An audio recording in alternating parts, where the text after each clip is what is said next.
Second Chronicles 20. Is there any situation proving difficult? Read John 14 verse 1. Let not your heart be troubled. Gideon, those who kneel before God in prayers shall stand before men in leadership. Let us pray. Lord, without you I am nothing, and with you I am something. Daddy, prove yourself as never before. In Jesus' name I minister. Amen. You are too loaded to fail and too connected to be disconnected. Mind you, those who look down on you will look up to you. Gideon, in 2 Kings, God turned the shame of the widow to fame, and those who mock at her turned to rejoice with her. And in Judges, heaven converted the disgrace in Jephthah's life to grace, and those who despised him begged him to lord over them. Ebruke and Ayobo, we are in Apostle Solokis All-Star Studios. Boys, let us proceed in a hurry. Gideon, it is time to notify heaven with praise.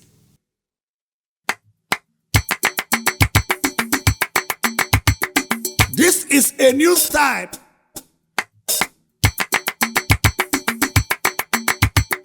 It makes sense.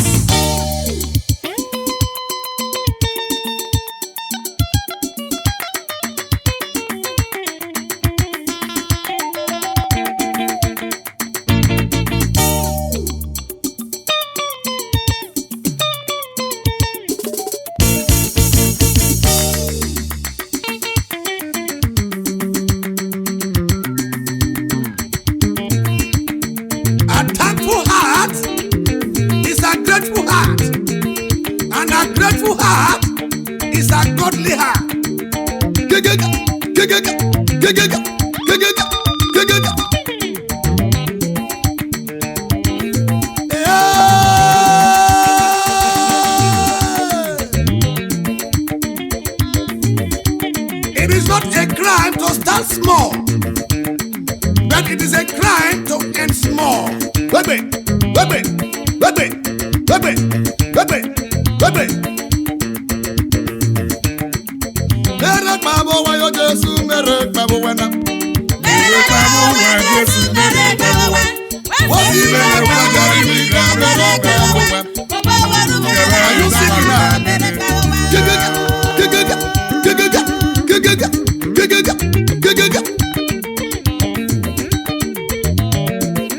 In Acts of the Apostles 16, Paul and Silas tuned to the channel of praise, and God was uncomfortable. Gideon, when you praise, you invoke God.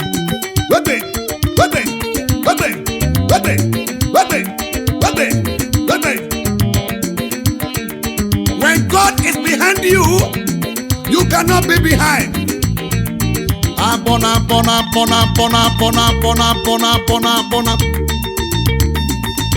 Hey,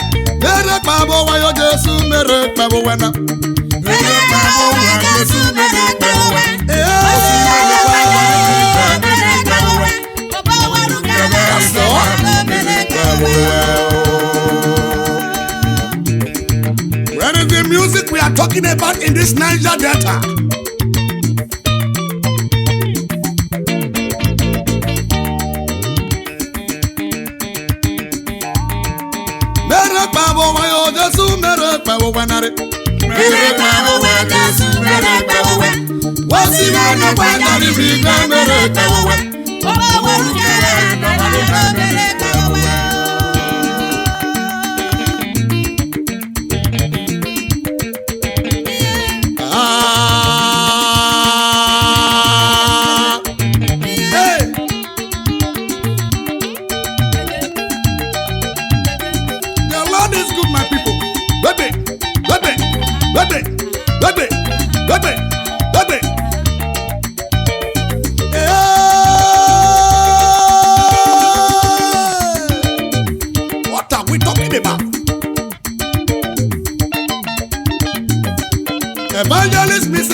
The only preparation for tomorrow is the right use of today.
Holy Ghost, fire, anybody want say na me go die? Na that person, na he go die. Anybody want say na me go die? Na that person, na he go die. Holy Ghost, fire, cause him dead. Everybody that is involved in this music or timely death is not your portion. In the mighty name of Jesus Christ. Amen. Go rota ni mi kebu bakbonana. Oboyena oikekwe. Go rota ni mi kebu. Oboyena oikekwe. Holy Ghost, fire, toraye. Onye daru wo mi lagbon lo be pe bakpo. Confess and die. Mr. Enemies of Progress, it is your expectation to flood the land with miscarriage. But be ye informed, Tane, your expectation does not meet with divine expectation. Gideon in Exodus 23:26 says, there shall be no miscarriage. All protocols observed. Number 2, it is your expectation to see people dying before their time. Sorry, your expectation does not meet with divine expectation. Because in Psalm 118 verse 17, I shall not die. All protocols observed. Listen, light and darkness has no cordial relationship. According to God's word, Isaac light defeated Ishmael's darkness. Jacob light defeated Esau's darkness. What about Elijah and the prophet of Baal? Daniel and the king of Babylon? All protocols observed. Listen, the list is endless. No wonder Jesus said to Satan the devil, get behind me. Music.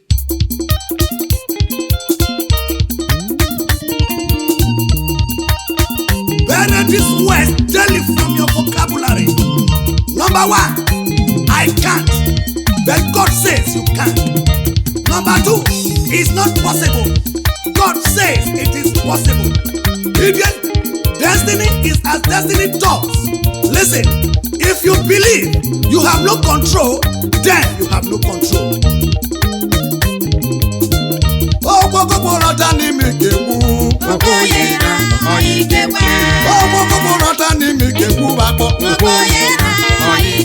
Holy Ghost, fire,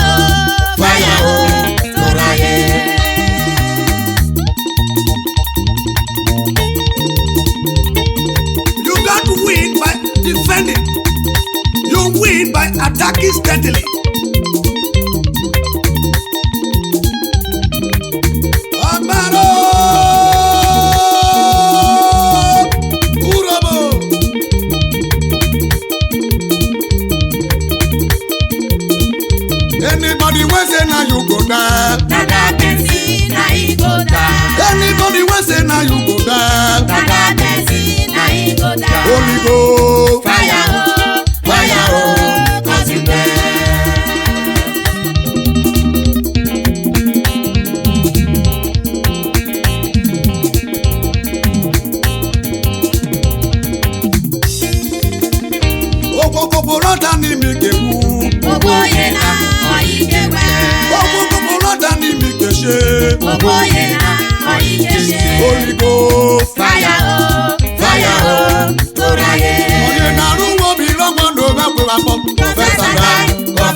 polishime. Professor Dayo. Ayo tule kwano wewe. Professor Dayo. Ere daru wewe na. Professor Dayo. Ere daru rere na. Professor Dayo. Ayo tule motwabe na. Professor Dayo. Professor Dayo. Professor Dayo. Professor Dayo. Professor Dayo.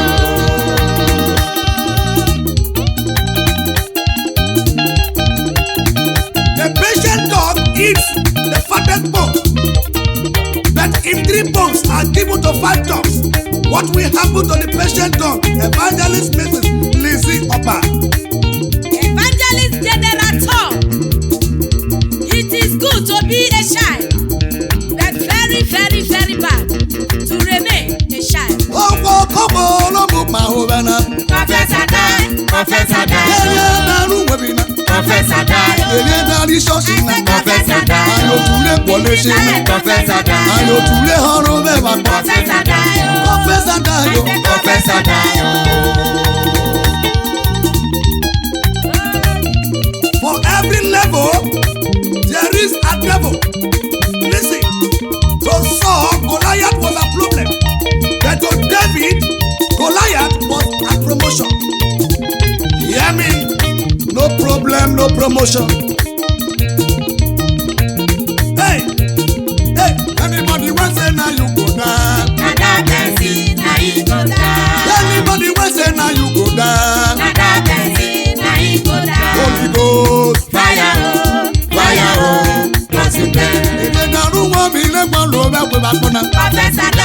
Professor Dayo. Professor Dayo. Professor Dayo. Professor Dayo. Professor Dayo. Professor Dayo. Professor Dayo. What are you waiting for? Professor Dayo. Professor Dayo. Professor Dayo. Professor Dayo. That evil landlord. Professor Dayo. Professor Dayo. Professor Dayo. Professor Dayo. Professor Dayo. Don't give up before your problem. Allow your problem to give up before you.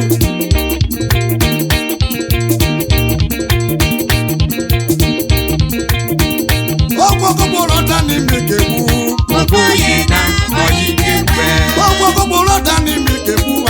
Ogoyena oyikekwe. Holy Ghost, Fire, Toraye. Professor Dayo. Professor Dayo. Professor Dayo. Professor Dayo. Professor Dayo. Professor Dayo. Professor Dayo.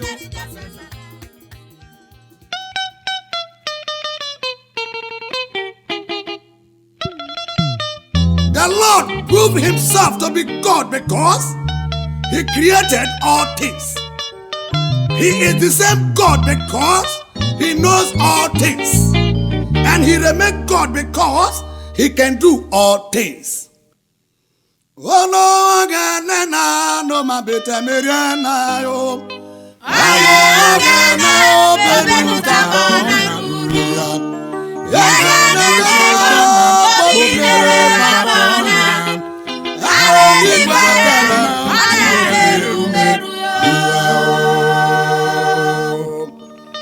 when you are in right standing with God, God will make you to be in right standing with men. Oh,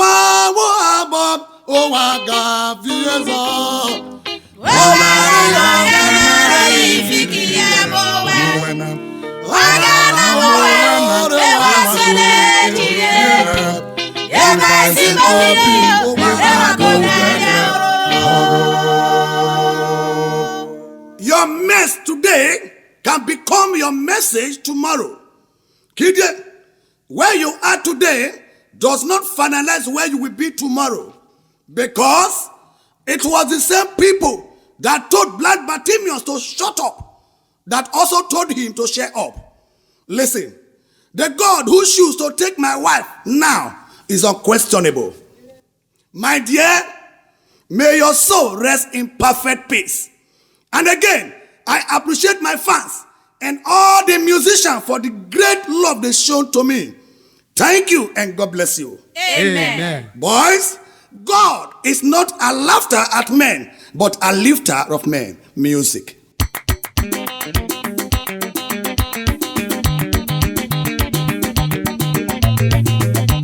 Ono Oghene no ma bete meriana. Oghene Meru, the creator that is not created.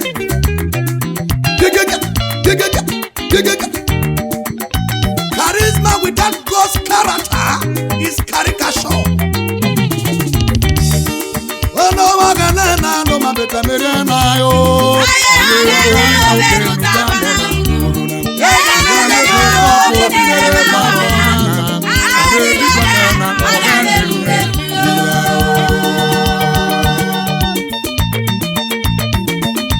Let's give him praise.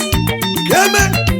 Books were given to us for information, and God's word was given to us for transformation. Let me. Hey. Losers always look for excuses, but winners always look for a way.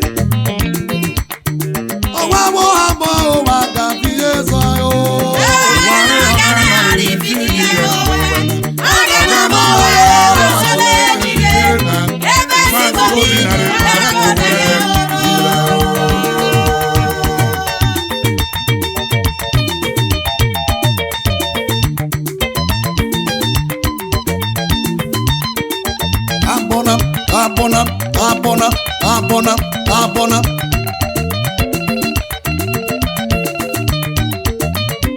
Hey, all my people.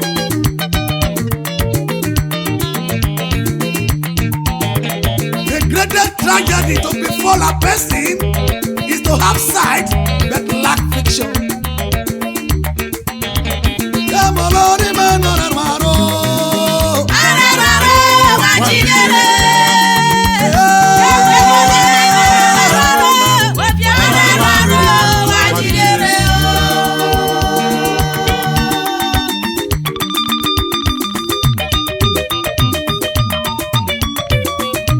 May you not end up as once upon a time woman or man.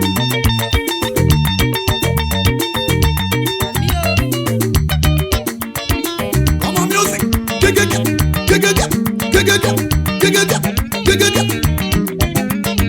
Come on, Lordy man,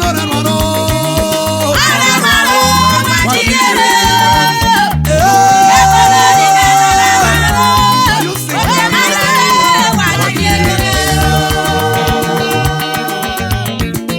Now this is music we are talking about, my people. Engineer Kelly, Urhobo, I thank God for your life. In Isaiah 54:17, no weapon fashioned against you in family will prosper. My God, the Lord will fight for you day and night. Let me. Come on, Lord, in my Lord,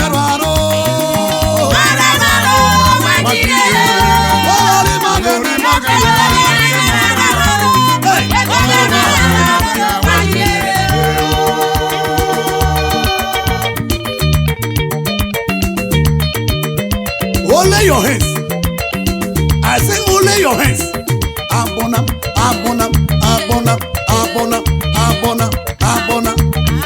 Wake up, my people. Where are the true five praise team members? Are you dancing to the glory of God now?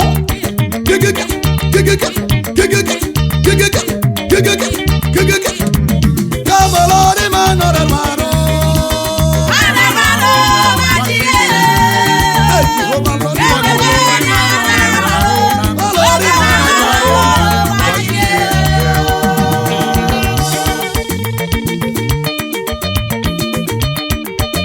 can you do something here?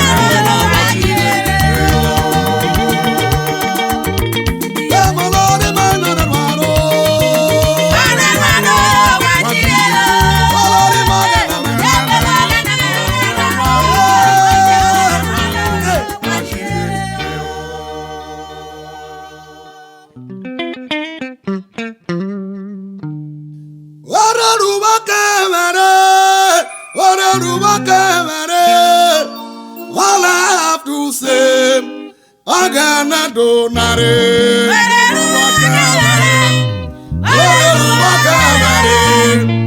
All I have to say, Oghene Do. Our Father is an expression of relationship. Hallowed be thy name is an expression of worship.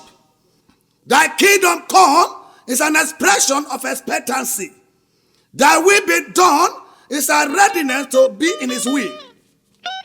Give us this day is a request for your immediate need. Forgive us our trespasses is a show of our willingness to please him. Deliver us from evil is asking for protection. Music.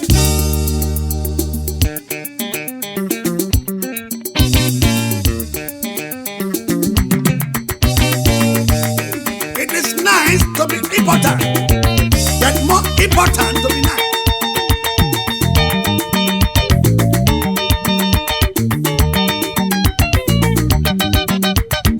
Nobody is good at everything, and nobody is called to be everything. Baby.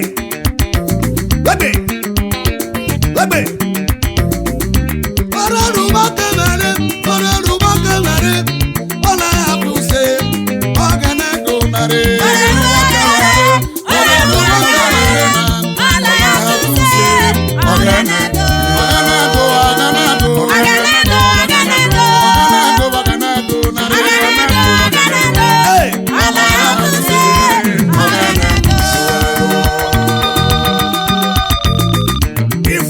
Want your fuel to finish, the place of planning is the filling station. Baby.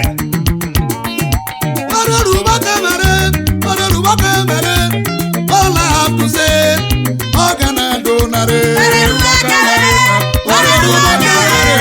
All I have to say, Oghene Do. Hey, Oghene Do, Oghene Do.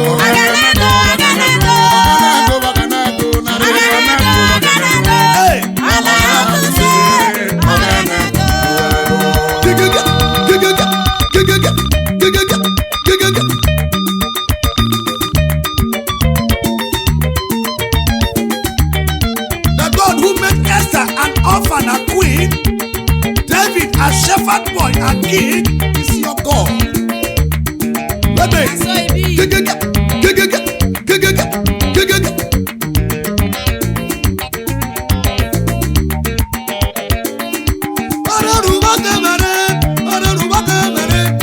All I have to say, Oghene Do.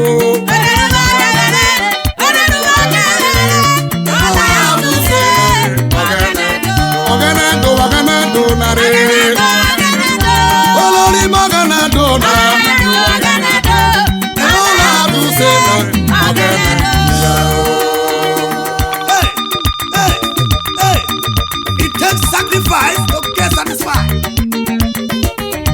Never be afraid of failure.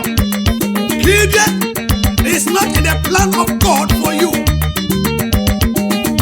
That is the music we are talking about. That's all.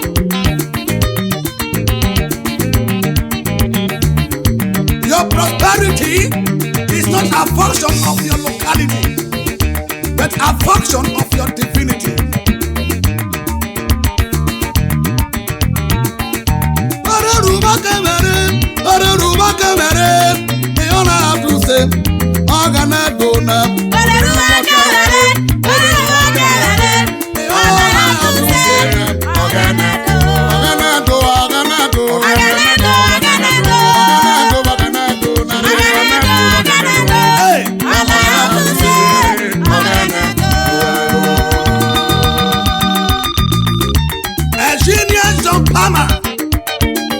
My leader, 21 angels left heaven for your sake. 7 are praying for God's favor upon you. 7 are for your breakthrough, and 7 are for victory over your enemies.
God's call for a man is to embrace him and not to embarrass him. Listen. Oshiloke blackboard. Or very teaching about you. Man can take away what you have, but can't take away what you are. My apostle Solo Kings and engineer Bagba Dase. Let's honor God with our gift now.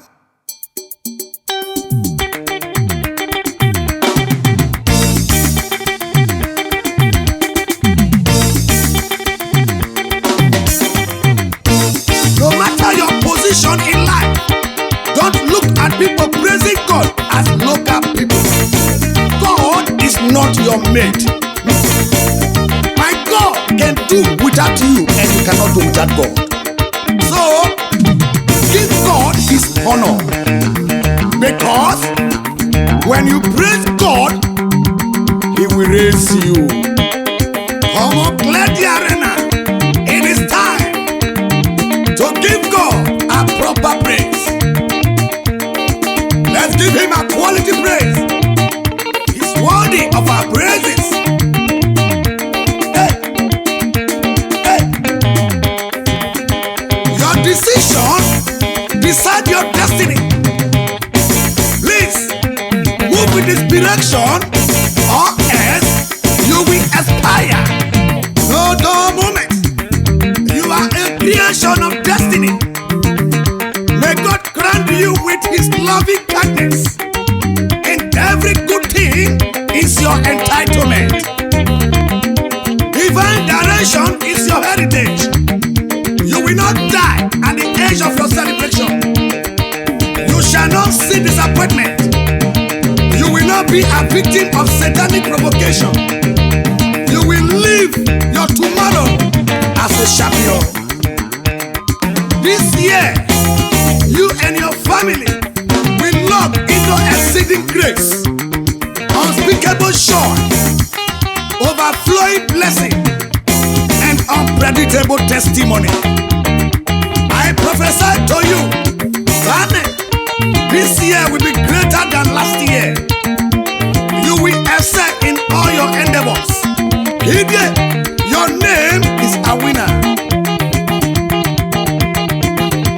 You are another child of God, and appointed to a life of honor. God will use your life to show the world that all things are possible through him that died and rose again. It don't happen, no, my people. Are you sure you are dancing? Come on, give him praise. Come on, give him praise. My solo kings, I don't want to sing now. I want people to dance away their sorrow. Give me your earphone. Come on, let the arena. Are you a learner? Mr. Nothing is working. You complain every day that nothing is working. Please, can you answer this question for me? Number one, is your liver working? Number two, what about your kidney? Is it working? Number three, are your legs working? If your answer is yes, then know that everything is working. Give thanks to God always, Mr. Complainer.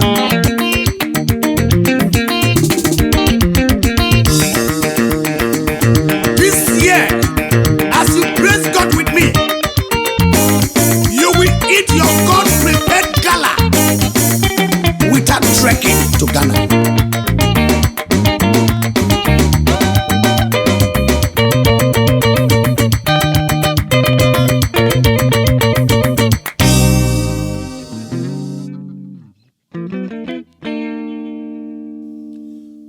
always keep your hope alive for greater tomorrow. Juvwe Ghogho, Juvwe Benare, Mamru Nu Yeruwe yo Oghene Do. Juvwe Ghogho, Juvwe Be, Jesu Roma Cha, Mamru Nu Yeruwe Oghene Do.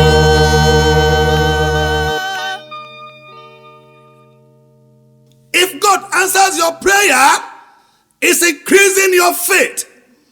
If he delay, it's increasing your patience. And if he does it, he has something better for you. Music.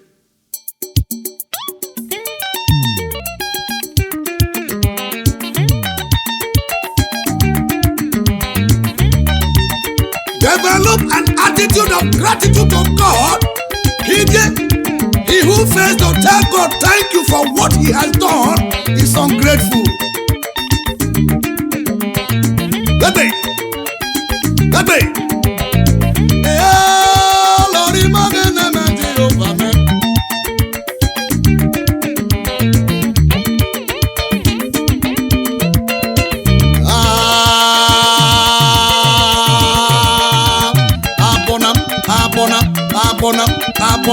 Abona. Sow foolishly and reap wisely.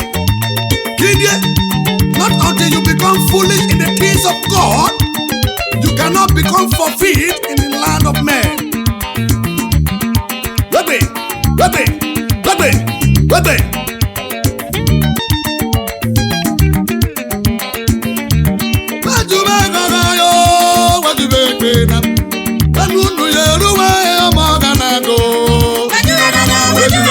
Jesu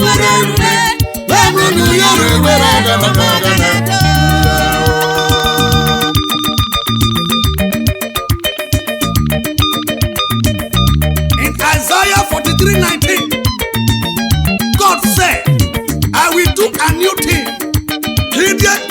Those who praise get God attention. Baby.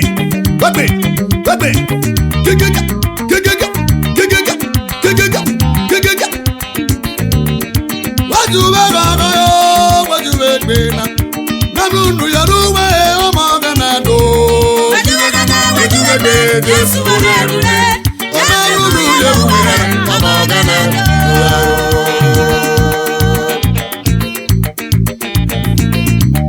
You cannot be anointed and not be affected. And you cannot be affected and not be accepted.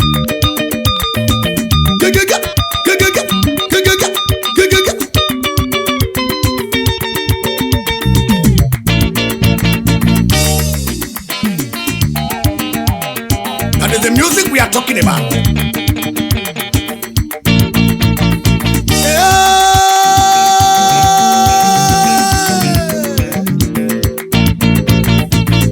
The difference between the impossible and the possible lies in a personal determination.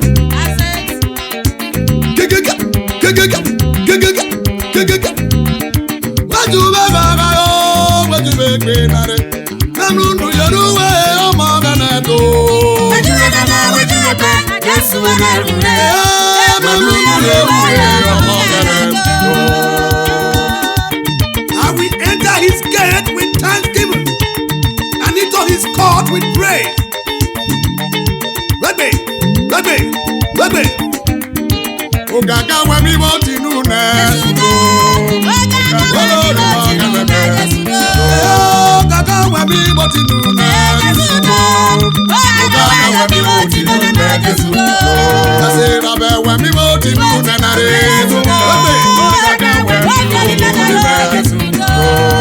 Alana de paro pomere.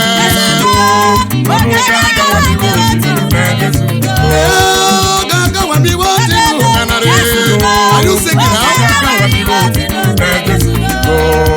Ogaga wami boti nuna.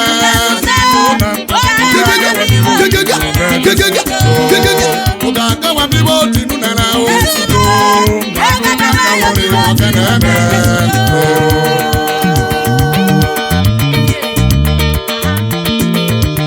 He who does not look ahead remains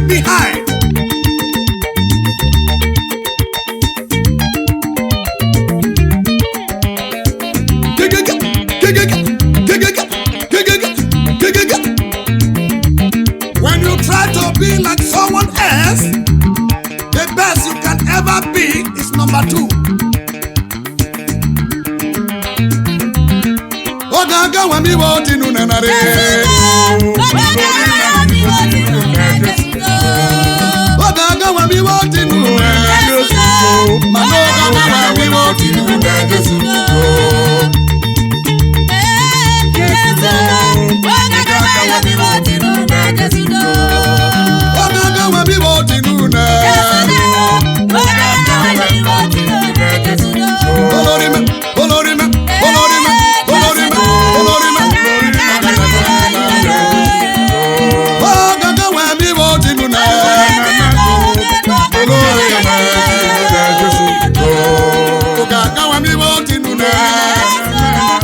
Are you singing? Hey!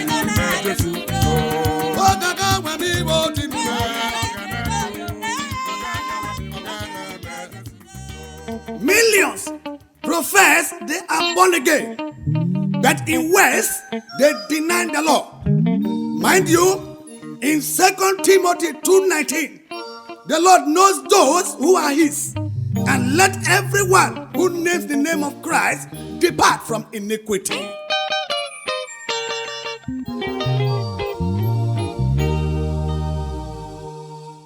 Jesu Roma Cha. Hey!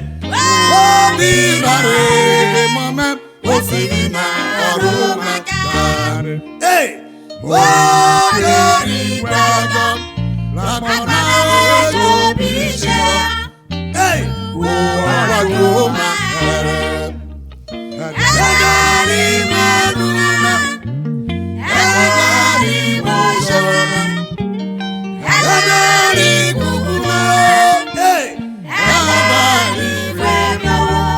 That's all.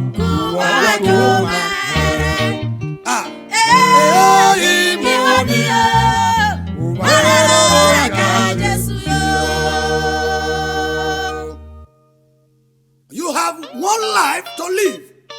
If you lose it, you have lost it. Hey!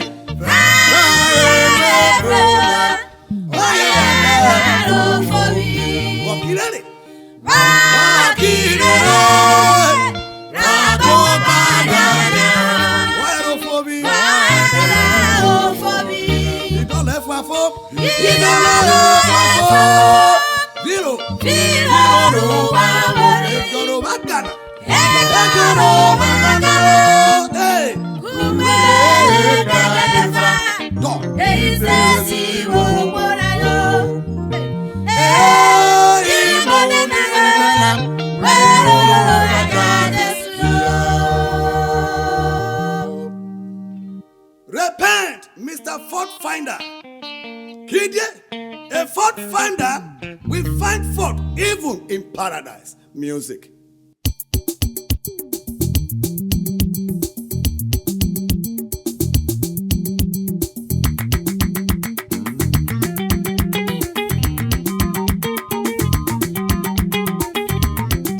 The greatest gift you can ever give in life is to give your life to Christ.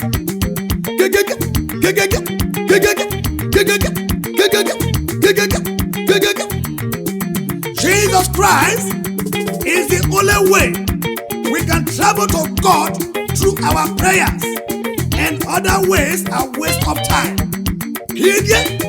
Not until you discover the way, you remain a wanderer going nowhere. Jesu Roma Cha. Hey!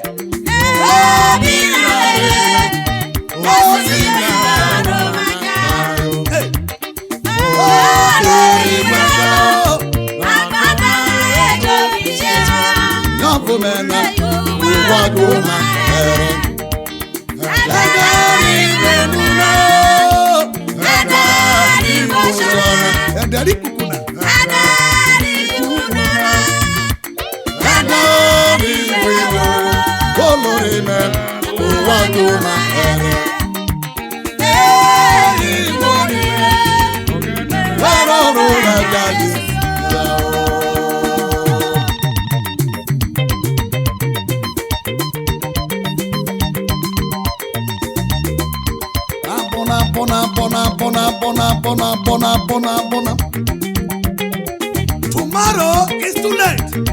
Live today. Wait. You are simply a book telling the world about this author. Are you playing now? Hey!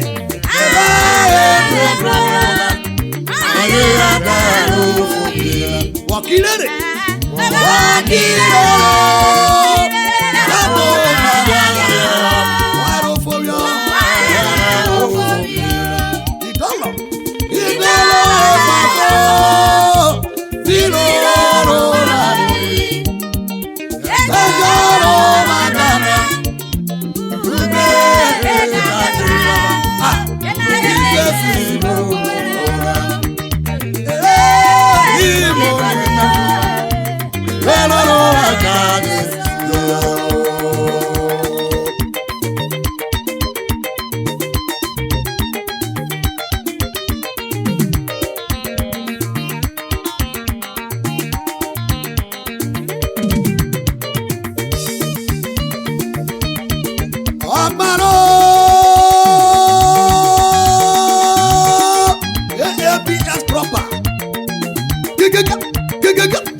God's word in your mouth is as God's word in his mouth.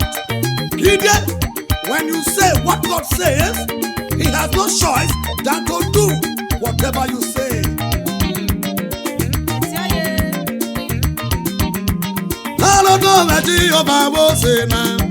Wait.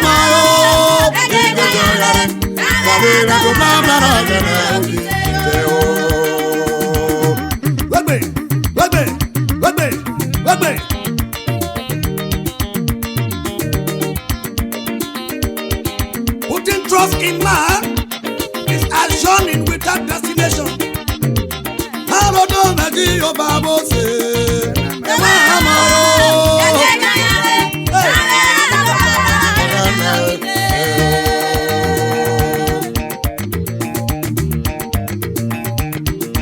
Evangelist Mrs. Lizzie, it is your turn.